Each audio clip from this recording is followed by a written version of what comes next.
Another feature of our AMP platform will be integrations and scheduling, which can be found under settings on the left-hand side and by clicking integrations.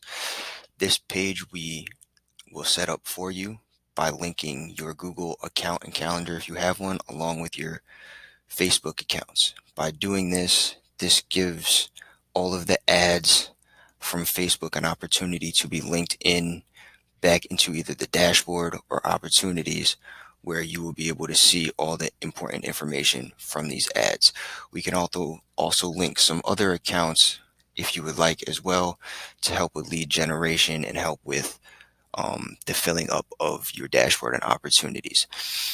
Coupled with this is the calendar app, which can be set up through your Google Calendar directly. By linking your Google Calendar to this, if we go over to the scheduling app on the left side of the screen, this will be your Google Calendar or another linked calendar if possible. Here you will be able to see all of your scheduled appointments through AMP platform, or if you integrate your Google Calendar, you will also be able to see your Google Calendar on here as well.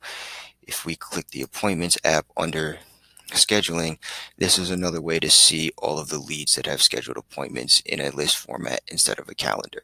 By clicking Schedule Appointment, you can manually put in all of your leads information and what they have done to set up their appointment.